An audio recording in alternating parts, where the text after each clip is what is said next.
Okay. So now here is what I have prepared. Sophia has already introduced that. I think it's, well, I should maybe say some things in addition about myself, who is the guy speaking to you, about my party, the left, and then I speak about militarization in Germany and the positions of my party. And I have a lot of citations for you. And I know quite well that this is not the way you are supposed to use PowerPoint, but in politics, there's a lot in the details. And so I think it makes sense to have some of the most important positions in citations. And also, well, just a couple of days ago, some social democrats raised their concerns about the militarization. That's quite interesting. And I also was asked to make a few remarks about our experience at Die Linke with currents. We have a lot of currents in Die Linke, so I can make some remarks. Okay, then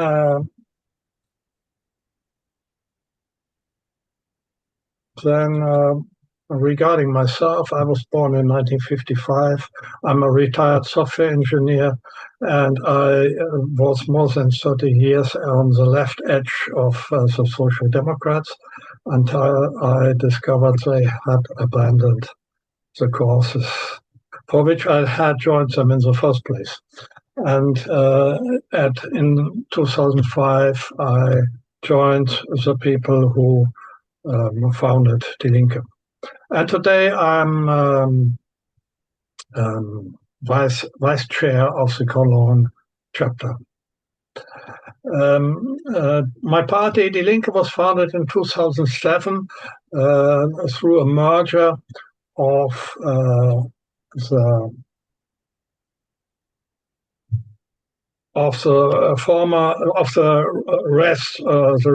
remnants of the old Communist Party in Eastern Germany, which had transformed to become party of the democratic socialism. That was the eastern route, and in West Germany, where I live, we founded another party, Wahlalternative für soziale Gerechtigkeit. And these two parties merged in 2007. We had a federal election in February this year, and we got 8.8% for Die Linke. And in Köln, we had 14.7%. We're quite pleased with it. It's the best result we ever had in Köln. And in most of the bigger cities in Germany, we had two-digit results in this election, and we're quite pleased with it. And what is even more interesting is we now have more than 100,000 members, 3,000 of them here in Köln. And half of these new members of the party have joined in the last 6 months. And that's the same in Köln. We got 2,000 new members in the last 6 months. And I can tell you, this is an incredible experience. I have never seen something like that. And it's really hard to scale the procedures in the party to integrate all these new people. And most of the new members are below 30 years. It's a generation, it's a Fridays for Future generation that has made up their minds to join Die Linke. Well, very encouraging experience. And but now let's talk about militarization. Well, it all started in 2022. When then Bundeskanzler Olaf Scholz declared a change of the Zeitenwende in German, changing of the tide, and they decided to bring up 100 billions of euro to equip the military. And in 23, the defense minister, Pistorius, he's still in the same position with the new government, said we have to be fit for war. And well, what you do not see on the slide, they have an exact goal. They say we have to be ready for war with Russia in 2030. And of course, it's all the Russians' fault, since they are threatening. They tell us they are threatening the rest of Europe, and so this is a new kind of rhetoric we had not had in this aggressive style in my lifetime in Germany. And so in detail, the plans are to get 50 to 6,000 more soldiers for the Bundeswehr, and to reintroduce compulsory military service, which is still under discussion. So Social Democrats in the new government are not so glad with that. And also, well, lots of modern war equipment, new technology like artificial intelligence, drones, and all kind of stuff. And also, they want to have a brigade, 5,000 men in Latvia, very close to the Russian border. And well, I think you can imagine, well, at least I can imagine what impression that makes in Russia. It's very good for people in Russia who need good argument to raise defense budgets on that term. So this is a new situation here in Germany. And let me take the next slide.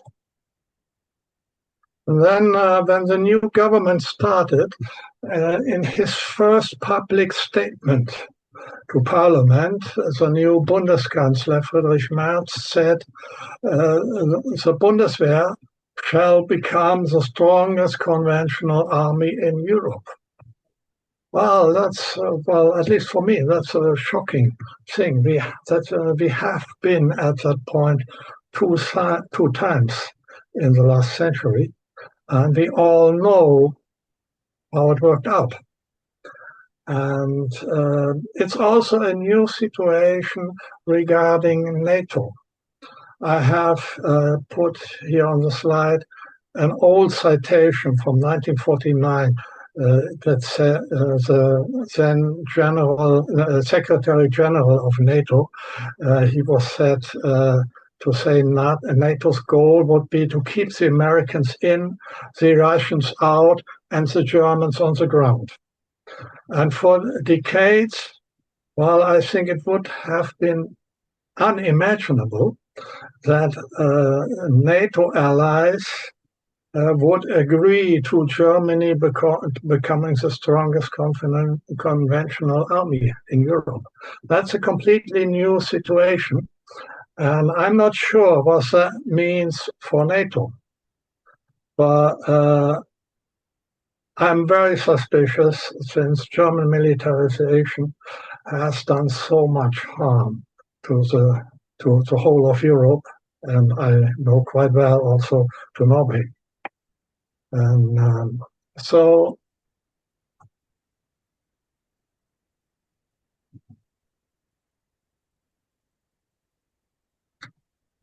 some more details. The Bundeswehr received 52 billion a year before until 2021. That was then, I think, the seventh biggest military budget in the world. And now, after Olaf Scholz's turning point, we are on the way. The first target was to have 2.2% of GDP for the military. And now they have a new target at NATO, and our government is embracing it. They want 5% of GDP for the military, of which 3.5 shall be for pure military purposes and 1.5 for military-related infrastructure. Well, you know, Germany in a war scenario between NATO and Russia, Germany is a place where French and Spanish and Belgian troops, if they want to meet the Russian enemies, they have to pass through Germany. And so we need strong bridges for railways and bridges that can be passed by tanks and heavy equipment and things like that. So that's an interesting thing, since we have a lot of problems with our infrastructure. There has not been enough money for that for decades, and now a lot of bridges are in trouble. For example, one bridge over the Rhine has to be renovated here in Köln, and now they say it will cost about 500 million. And that's only the first of 4 bridges. And maybe they want to mix this with some military courses. I don't know.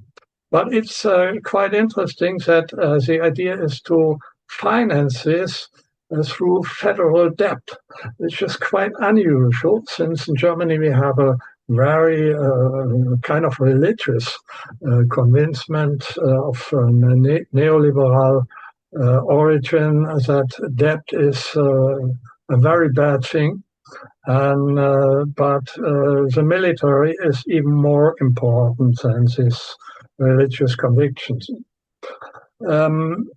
And they even changed our constitution. They used tricks after the election.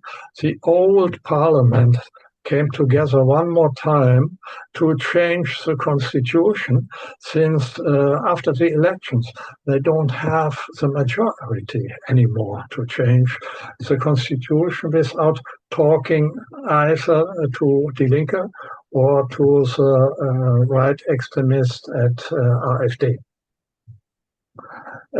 So this is all very alarming, and but it's not all. There's also a lot of militarization through all branches of civil society. One important point is the turning point in the media. Mainstream media keeps telling us how much Russia is threatening us. And I myself, I always wondered what happened in 1914, since I was told that until shortly, because before the start of the First World War, there were big demonstrations organized by the Social Democrats in Germany against the war, the threat of war. That was well perceived by the Social Democrats then.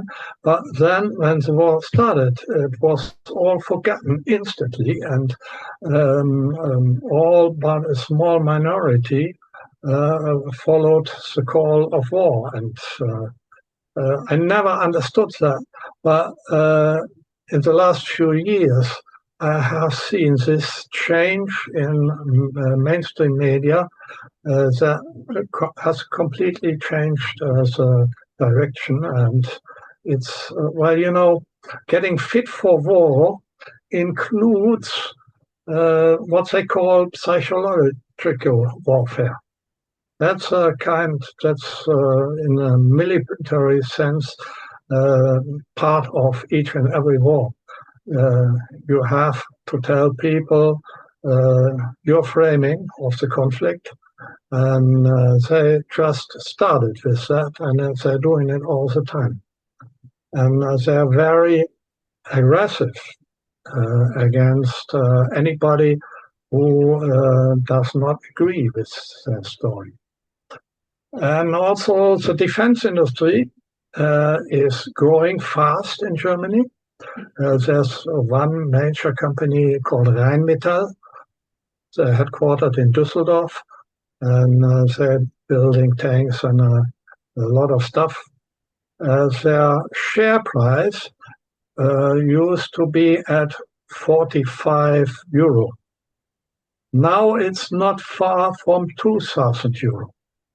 That's, well, probably an exaggeration, but it shows you how the expectations are. And politicians want this company. Oh, excuse me.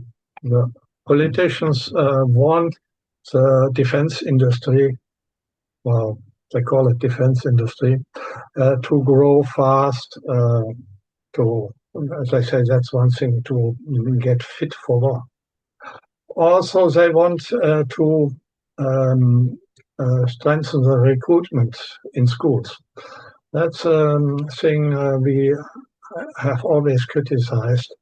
It's against some United Nations conventions to recruit people under the age of 18, but the Bundeswehr doesn't care for that. And they want to strengthen that. And actually, they have some problems with getting enough people to Bundeswehr. And well, people are not crazy. If you're a soldier, you have to be ready to die, I think. And some people are not. Oh, I have to shut this down.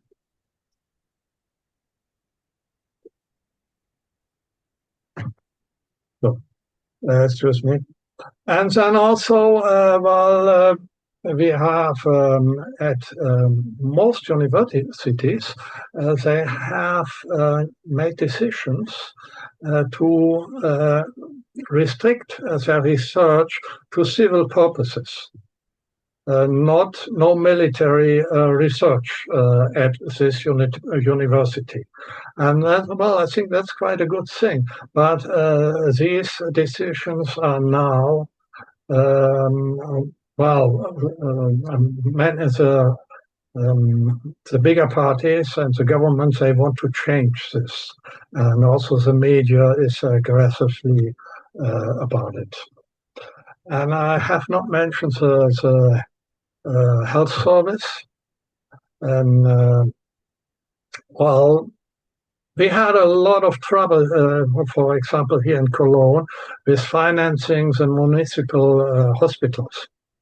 Now there's talk about building a subterranean hospital that should be equipped to deal with injured soldiers.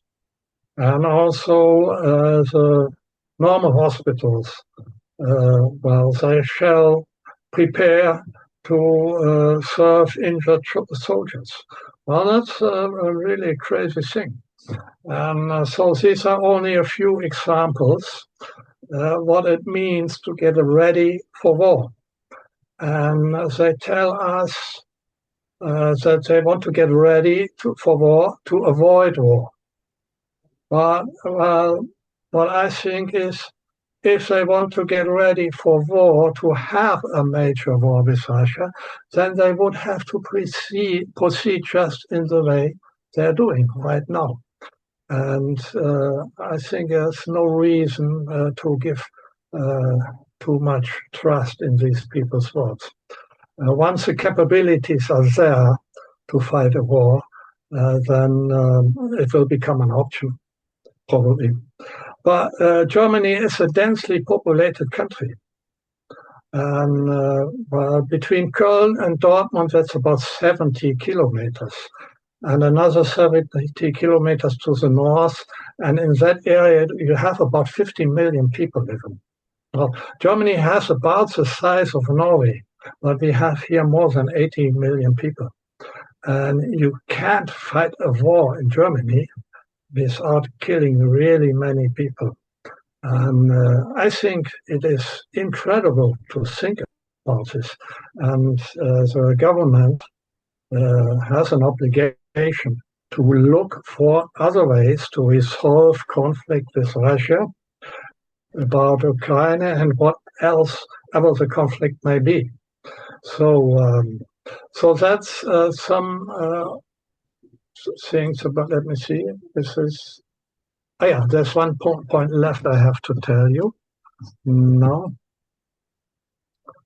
There's one more important thing, and that's the American medium-range missiles that are supposed to be installed in Germany in 2026, also next year. And the plan is to have them located in Hessen, north of Frankfurt. And these are high-tech weapons that are very fast and they are built to hit very exactly the positions they're programmed to.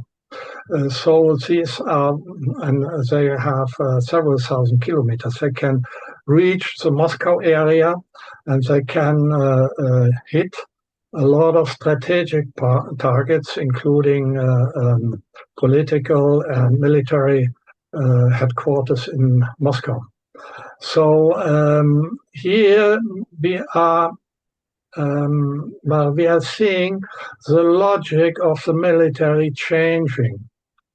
We have been used to the logic of deterrence, which is whoever shoots first dies second. That was quite dangerous, and several times it almost something very bad happened, but unfortunately enough it did not. But now we have a new logic that goes like, whoever shoots first may be able to win a war, whatever winning means. And I think in a bit more medium range dimension, you can see the Israeli government act like that. Now they have decapitated Hezbollah and they're trying to do the same now with Iran. And their logic is hit first and then you may win. And the American missiles that they want to displace in Germany next year, they are following this same kind of military logic. And this is quite dangerous. This might be an incentive for the military in Russia to say, well, we better not wait until they fire at us. Maybe we should fire first. And the Russian military doctrine does allow them to do so. So this is really not a good situation, and it's a really destabilization of the situation, not only between Germany and Russia, because if this snaps, the rest of Europe will be included. And what is also quite interesting is these weapons will not be under the control of NATO. They will be under the discrete control of the American government. And also the decision to deploy these systems was made in the USA. And then the German government they approved it, but they never asked the parliament. Parliament was not involved in this decision. It's a shame. And so if you take all this together, I think it's getting quite dangerous. And we are not so far from a big war here in Europe. And now I will tell you about what my party, Die Linke, says about it.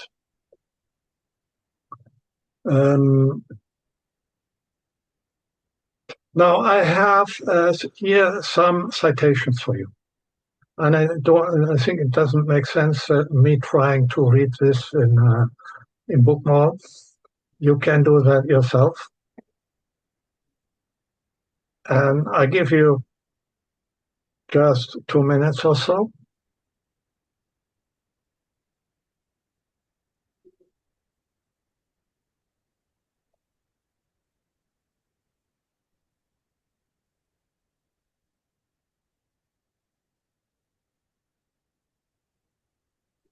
So give me a sign when you're ready, this is, please. Okay, then I have the next citation for you.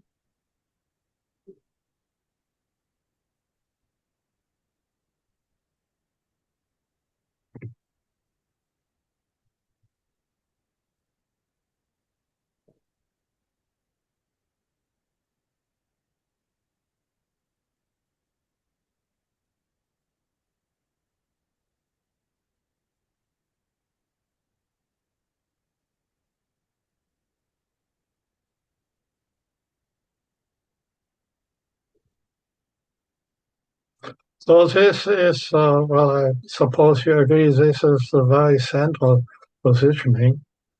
Russia will be a part of Europe 100 years from now, and probably even longer. So if we want to live in security on this continent, we have to come to some kind of cooperation with them, whoever rules Russia. And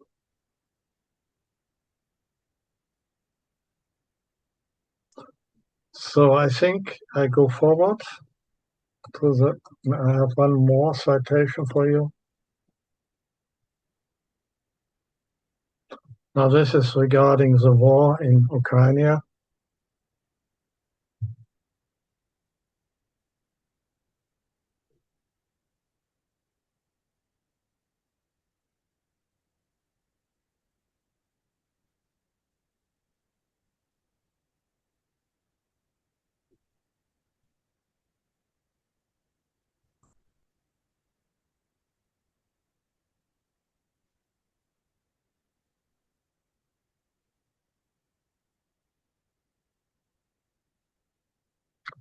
Okay. And here are some of our major points. Well, all these citations are from the election program from the last federal elections. So we don't want to have the US rockets here. And we don't want to have Bundeswehr on foreign missions. We don't want the US nuclear weapons in Germany. And we want to reduce military spending and instead invest in education, social affairs, health, and just transformation. Okay, so these are major positionings of Die Linke regarding the militarization. There are also, well, we have basically this, what I showed you, is shared throughout the whole party. The whole party stands behind that, but there are also some points of conflict and differing interpretations. And that begins with the war in Ukraine. There are different views about the prehistory, about the interpretation of the peace negotiations in 2022 in Istanbul. I suppose you have heard about that. And well, people who were close to these negotiations say they were really close to cut a deal. But Western governments, especially Joe Biden, did not want it. And so that's an interesting point you can discuss. And also there is a minority in the party who thinks we should support arms deliveries to Ukraine. But the majority of the party has never supported this position. And then we have discussions about sanctions. Well, the most most left-wing position is that sanctions are not okay. They are not in order with international law, because sanctions are something only a rich country that have economic power can use. It's a bit law of the jungle. But the majority of the party supports sanctions that are used against everyone who is responsible for this war in Russia. So they say sanctions against elite, but not sanctions that hit normal people who are not responsible for this. So these are things that are under discussion. And also we have always discussions how important this is in regard to other things we have to fight for as well. I come back to that later. Now, if you want, well, you know, me, I'm not a professional politician. I'm an activist style politician, and I think which is for tonight a good thing, since whatever I say cannot disturb relationships between party headquarters. But if you are looking for more official contacts within the Die Linke, I have these three recommendations. Our party leader, Jan van Aken, he is very engaged in, he has worked for the United Nations, and he has a lot of experience in this peacekeeping missions. And he's also in the committee of the Bundestag that takes care of foreign policies, as well as Lea Reisner. She's a new member of the Bundestag from Köln, a young lady, and well, she's very tough. And another lady I can recommend to you is Özlem Demirel from Düsseldorf. She is a member of the European Parliament, and while she is the leader of the peace wing within Die Linke. So if you need official contacts, I think Lea is more close to Jan, and the center of the party is moderating the conflicts that we occasionally have. So there's another piece of information that I have here that is quite interesting, that may be interesting for Norway as well.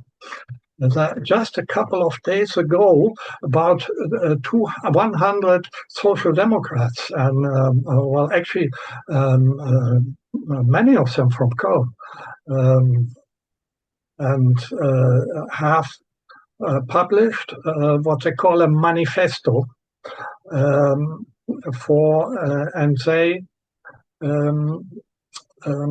they do not agree with the politics of the government that is supported by the Social Democratic Party.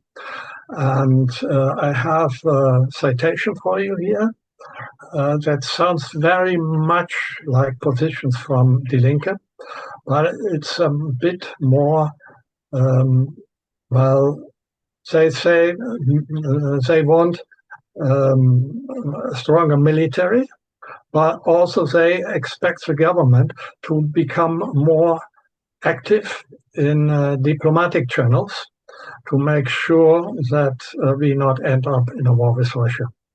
And this has caused some hysterical reactions in the media so far.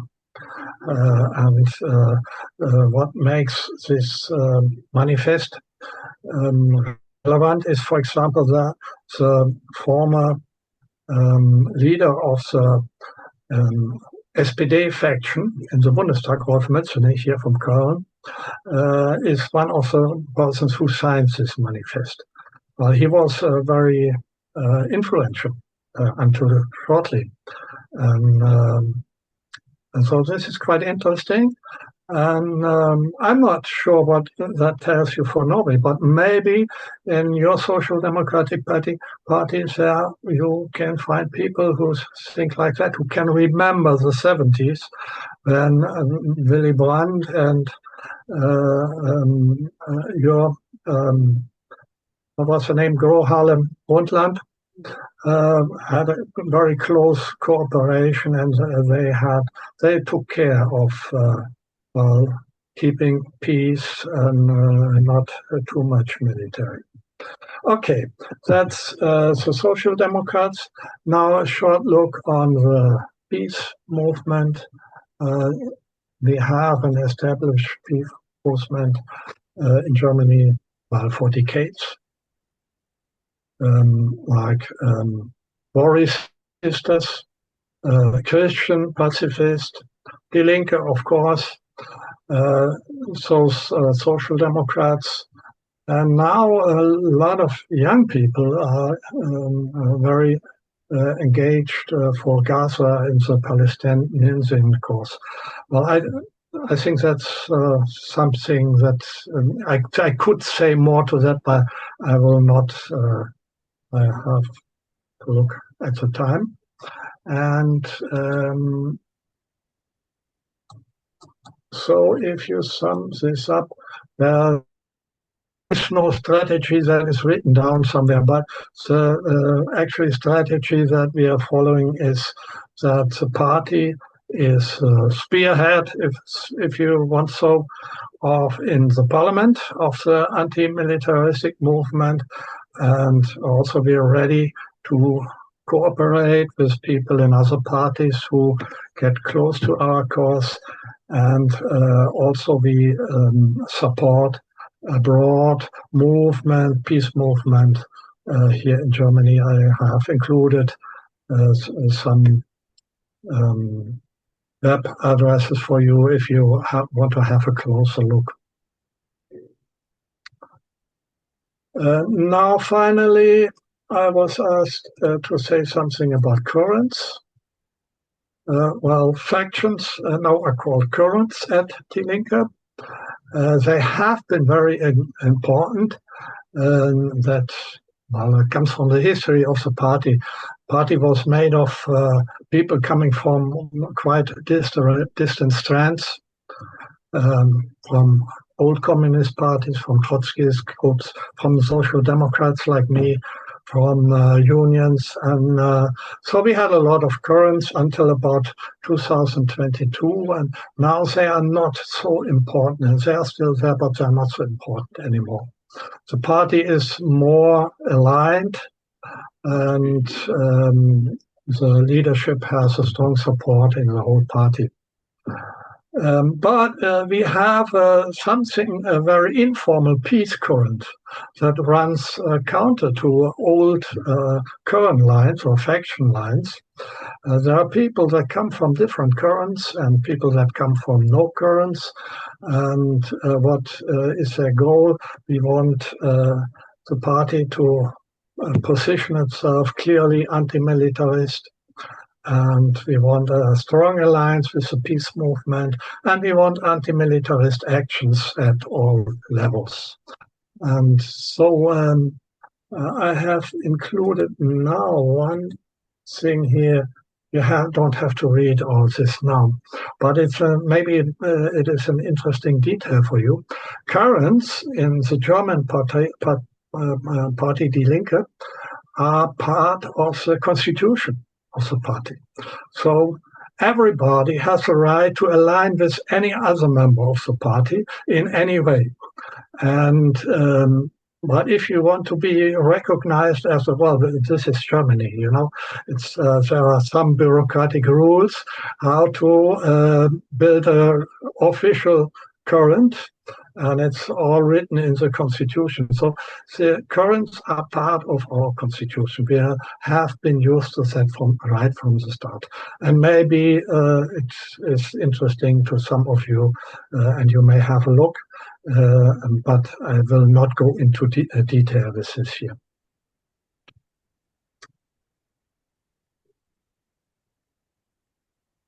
So what do we have? What have we achieved? Well, I think, actually, I'm really proud. If I look around me in other European countries, it seems Die Linke is, the last guy standing against militarization. Or one of the last guys, and I'm really proud with this. I always wanted to be part of such a party. And we have so in details often compromise, but I think basically good compromises that are actively moderated by the party leadership. They're doing a good job in this. And but we could do more in practical campaigning for the peace causes. But we are here in the issues are competing. We have so many other issues that we have to take care of.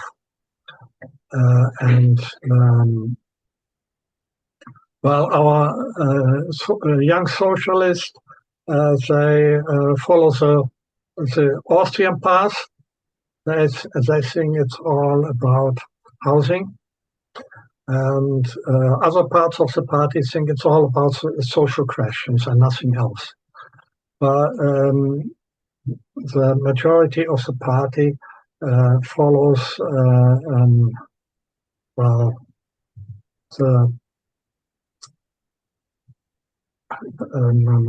analysis that we have to fight the danger of war. We have to fight climate change, and we have to fight injustice and inequality in a global scale. And these are all issues that you cannot dissolve from each other. So there is one last thing. Well, I can tell you from my experience, I have a lot of experience with currents coming from the Social Democrats. Well, we have a very successful there from the left current when we changed the course of the Social Democrats back in the 80s. And when Helmut Schmidt had agreed to dislocate Pershing II missiles in Germany. And after 2 years, we had changed the Social Democrats.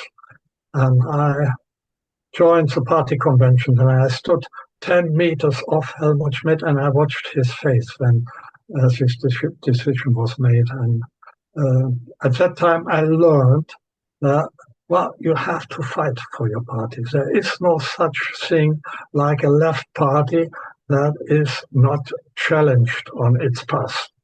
You always have to fight for your party. And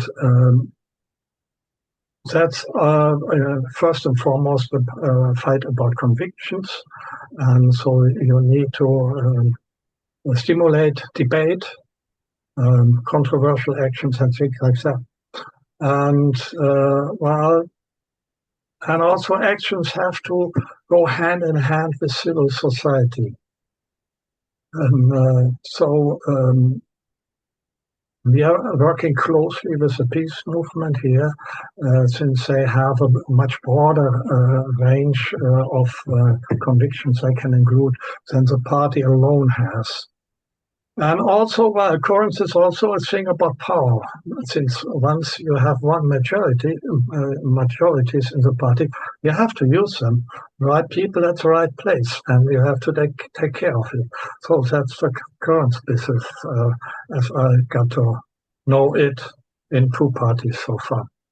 So this is what I have prepared for you. And now I say thank you for listening to me. I hope it was interesting for you, and I wish you good luck for your party and for your fight for your party.